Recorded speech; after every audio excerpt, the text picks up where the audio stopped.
कहानी के शुरुआत में बताया जाता है कि कुछ म्यूजिक इतना ताकतवर होता है कि उनसे सोल तक अट्रैक्ट होने लगते हैं। यहाँ तक कि ये म्यूजिक फ्यूचर और पास्ट से भी सोल्स को खींच कर लाता है, साथ ही साथ इविल सोल्स को भी अपनी तरफ अट्रैक्ट कर लेता है। फिर फाइनली इसके ओपनिंग सीन में हम सैमी नामी एक जख्मी लड़के को हाथ में गिटार लिए चर्च के अंदर आते हुए देखते हैं, जो बुरी तरह घायल है और चर्च के सभी लोग उसे देखकर बहुत ही बुरी तरह से परेशान हो चुके हैं। पृष्ठ भी उसके लिए प्रे करने लग जाते हैं और सैमी से कहने लगते हैं कि तुम म्यूजिक छोड़ दो, इस वक्त जो शैतानी ताकतें तुम्हारे पीछे हैं वो तुम्हें छोड़ देंगी। असल में इस टाइम सैमी के साथ आखिर ऐसा क्या हुआ था जो ऐसा कर रहा है, यह जानने के लिए कहानी एक दिन पीछे मोड़ लेती है। सैमी को गिटार हाथ में लिए म्यूजिशियन के साथ दिखाया जाता है। पता चलता है कि इनका बैंड ब्लू म्यूजिक बनाता है। इस म्यूजिक के सॉन्ग में सभी इमोशनल लिरिक्स होते हैं, जिनके इमोशंस को अच्छे से समझने के लिए म्यूजिक इस तरह से बनाया जाता है कि लोग तो क्या सोल्स भी इनमें खोने लग जाते हैं। सैमी के डैड को उसका ये पैशन बिल्कुल भी पसंद नहीं था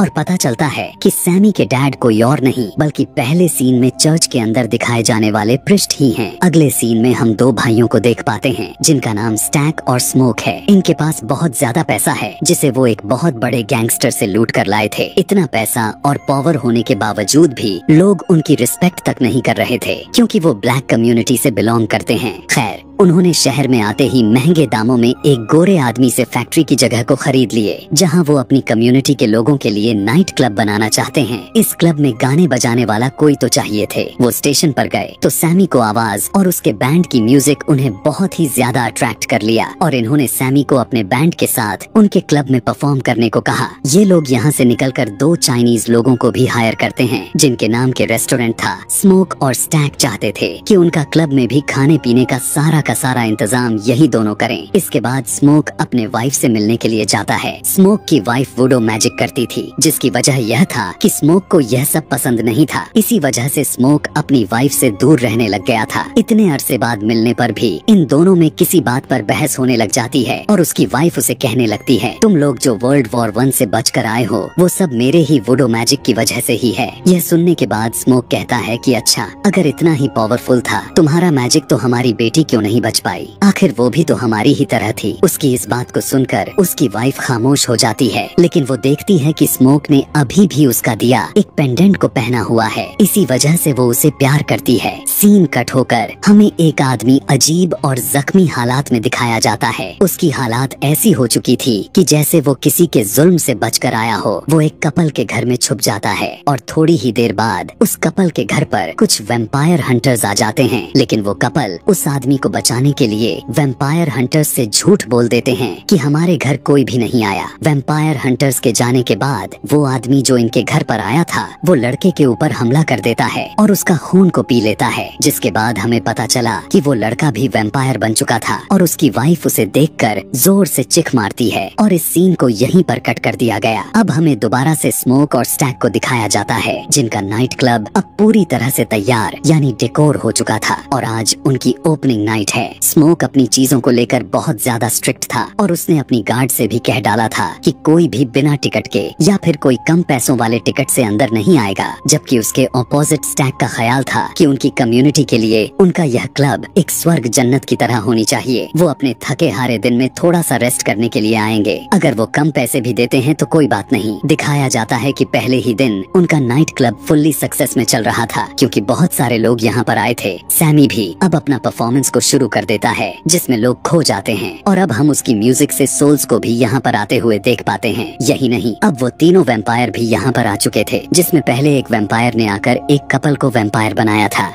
ऐसे में वो वैम्पायर बिना परमिशन के क्लब के अंदर नहीं जा सकते थे। जब इन्होंने परमिशन ली तो स्मोक ने इन्हें मना कर दिया, क्योंकि वो सब वाइट थे और वाइट लोग इनके कम्युनिटी को अच्छा नहीं समझते थे। अब स्मोक इनसे बदला ले रहा था। हालांकि वैम्पायर ने बोला भी कि हमारे पास बहुत पैसा है, मैं सिर्फ इस सॉन्ग से अट्रैक्ट होकर यहाँ पर आया हूँ और यहाँ पर बहुत पैसा भी लुटाऊंगा। जब स्मोक अपने फैसले पर अटल रहा तो ये तीनों वैम्पायर बाहर जाकर गाना गाने लग जाते हैं। कुछ देर के बाद हमें दिखाया गया कि अंदर स्मोक और स्टैक की उनकी दोस्त मैरी के साथ लड़ाई हो जाती है, जिसकी मॉम ने इन दोनों को पाला हुआ था। गुस्से में वो क्लब से बाहर चली गई जहाँ वो तीनों वैम्पायर थे। वो लड़की वैम्पायर मैरी से बात करने की कोशिश करती है, हमें क्लब में एंट्री दिलवा दो, हमारे पास ये सोने के सिक्के हैं जो हम अंदर देंगे। लेकिन मैरी को यहाँ पहले वाले वैम्पायर की हरकतें कुछ अजीब लगी, क्योंकि मैरी को देखकर उसके मुंह से पानी निकलने लग गया था और बिना वक्त गवाए उसने मैरी के ऊपर हमला भी कर दिया। मैरी को यहाँ पर काट कर उसका खून को पीकर उसने यहाँ मैरी को भी वैम्पायर बना दिया। वैम्पायर बनाने के बाद वो अब क्लब के पास गई और परमिशन लेकर क्लब के अंदर भी चली गई। यहाँ जब वो स्टैग के साथ क्लोज होने लग गई तो उसने स्टैग के ऊपर भी हमला करते हुए उसका खून पिया और उसे वैम्पायर बना दिया। यह सब स्मोक यानी स्टैग का भाई उसे ऐसा करते हुए देख चुका था। वो मैरी के ऊपर अपने भाई को बचाने के लिए गोली से फायर कर देता है, लेकिन मैरी हंसते हुए यहाँ से ऐसे चली जाती है जैसे उस पर इन गोलियों का कोई असर ही नहीं है। स्मोक मैरी को अपनी बहन मानता था। उसकी ऐसी बिहेवियर को देखकर वो बहुत ज्यादा इमोशनल हो गया और उसने फिलहाल के लिए अपने इस नाइट क्लब को खाली करवा दिया। लेकिन तभी स्मोक की वाइफ उसके पास आई और उसने बताया कि मैरी एक वैम्पायर बन चुकी है, इसी वजह से उसके ऊपर गोलियां का भी कोई असर नहीं हुआ। स्मोक की वाइफ को इन सारी बातें इसलिए पता थी क्योंकि वो वुडो मैजिक पर बिलीव करती थी। हम देखते हैं कि क्लब का गार्ड भी थोड़ा सा रिलैक्स फील होने के लिए बाहर निकलता है तो वही वैम्पायर इसके ऊपर भी हमला करके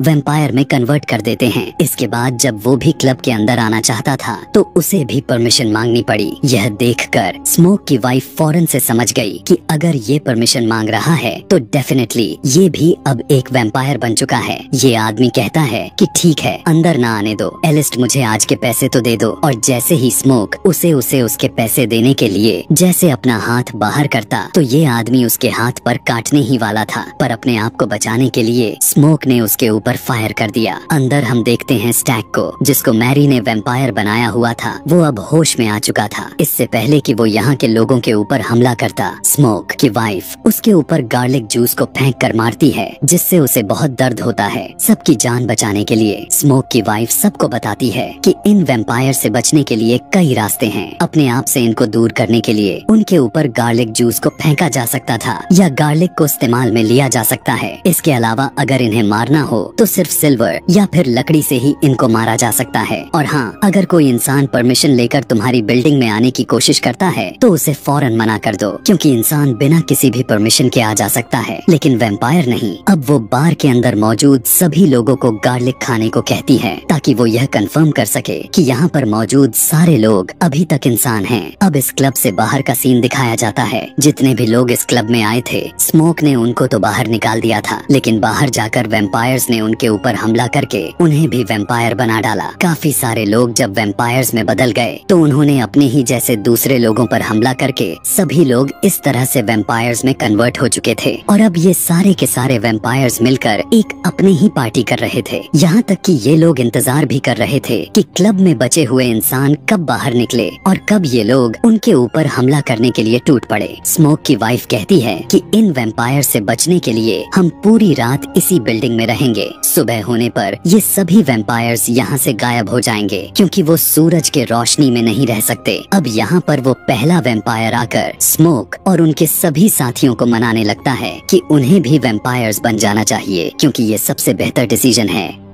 यहाँ पर रेसिज्म नहीं है, यानी काले गोरे का कोई कॉन्सेप्ट नहीं है। साथ ही यहाँ वैम्पायरिज्म कोई मौत भी नहीं है। हमें यहाँ पर वैम्पायर के बारे में एक और इंटरेस्टिंग फैक्ट यह पता चलता है कि जो वैम्पायर दूसरे इंसानों को शिकार करके वैम्पायर बनाता है, उसकी मेमोरी भी पहले वाले वैम्पायर को मिल जाता है। ऐसी ही वैम्पायर ने जिस कपल के ऊपर हमला किया था, वो कपल ही स्मोक और स्टैग के ऊपर हमला करने ही वाले थे, उनको लूटने वाले थे, क्योंकि शहर में किसी भी को यह बर्दाश्त नहीं हुआ था कि ब्लैक लोग यहाँ के सबसे अमीर लोग हों। वो इनसे कहता है, देखो इंसान, तुम्हारी तरक्की वैसे भी बर्दाश्त नहीं कर सकते, तो क्यों ना तुम अब वैम्पायर ही बन जाओ। एंड में आकर वो वैम्पायर कह ही देता है, अच्छा तुम सब नहीं तो हमें सैमी दे दो, क्योंकि इस लड़के यानी सैमी के म्यूजिक में वो ताकत है जो यहाँ पर पास्ट और प्रेजेंट के सोल्स को भी बुला ले। अब यहाँ पर चाइनीज औरत ही रह गई थी जो यहाँ के रेस्टोरेंट को चला रही थी। उसको ये वैम्पायर उसे धमकी देते हैं कि हम तुम्हारे घर पर जाकर तुम्हारे बेटी के ऊपर हमला कर देंगे। यह सुनकर वो जज्बात में आकर अपने से ही लड़ने की धमकी दे देती है और ऐसे में इन वेम्पायर्स को इस नाइट क्लब में आने की परमिशन मिल जाती है और वेम्पायर्स आते ही इन सारे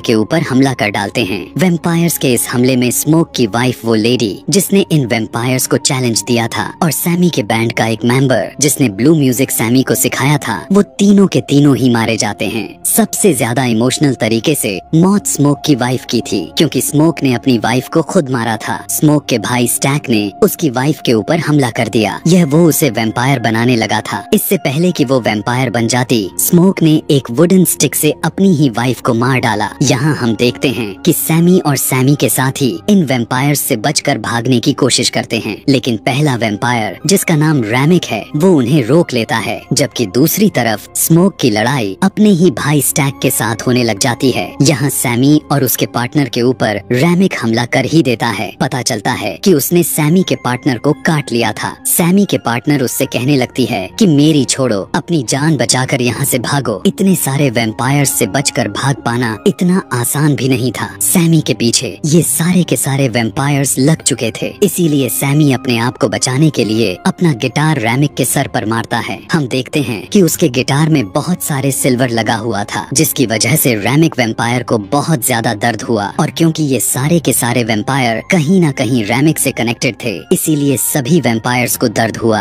और सैमी को यहाँ से भागने का मौका मिला। अब हम देख पाते हैं कि रैमिक भागते हुए आकर सैमी के ऊपर हमला करने ही वाला था कि तभी इस बार स्मोक सैमी को बचाने के लिए आ गया और उसने एक वुडन स्टिक को रैमिक के शरीर के अंदर स्टैब कर दिया। सभी वेम्पायर्स, या मूल भाषा में कह लें कि उनकी लीडर के मौत से शॉक में आ चुके थे, और इतने ही देर में सूरज भी उगने लग गया था। इन सारे के सारे नए नए वेम्पायर्स को इस बारे में पता ही नहीं था कि सुबह होने से पहले इन्हें दिन में कहीं छुपना भी है, इसीलिए सूरज की रोशनी पड़ते ही ये खुद ब खुद जलकर राख में बदल गए। इसके बाद स्मोक सैमी को जल्दी से यहाँ से भाग जाने को कहता है, क्योंकि वो जानता था कि जिस गैंगस्टर के पैसे इस कहानी के शुरुआत में लुट कर लाया था, वो लोग जरूर उसके ऊपर हमला करने के लिए आएंगे। पता चलता है कि ठीक ऐसा ही हुआ। यहाँ पर बहुत सारे लोग उसे पकड़ने के लिए आ गए, जिनके साथ स्मोक ने गन से अकेले ही फाइट की और उन सबको मार गिराया। लेकिन जवाब में वो दूसरे लोग भी फायरिंग किए जा रहे थे, जिनकी गोलियों से स्मोक बहुत ज्यादा जख्मी हुआ था। हम देख पाते हैं कि वो अपनी आखिरी सांसें गिन रहा था, जिसमें दिखाया जाता है कि वो अपनी वाइफ और अपनी बेटी को भी याद करता है। ऐसे में ही वो अपने दम तोड़कर मर जाता है। अब हम सैमी को देखते हैं, जो अपने हाथ में वही टूटा हुआ गिटार को लिए चर्च के अंदर आया है। यानी ये इस कहानी, इस मूवी का स्टार्टिंग सीन है। यहाँ पर हमने पहले भी देख रखा था कि सैमी के डैड, जो कि प्रिस्ट हैं, वो म्यूजिक छोड़कर प्रे करने की बात करते हैं, लेकिन सैमी ऐसा नहीं करता और वो टूटा हुआ गिटार को लिए हुए यहाँ से चला जाता है। इसके बाद हमें इस कहानी मूवी के पोस्ट क्रेडिट सीन में 60 साल बाद का वक्त दिखाया जाता है और हम बूढ़े सैमी को देख पाते हैं, जो आज तक वो ब्लू म्यूजिक बनाता है। सैमी अपने धुन में गाना गा रहा था और बस यही दिखाते हुए ये कहानी, ये मूवी यहीं पर खत्म हो जाती है। Thanks for watching.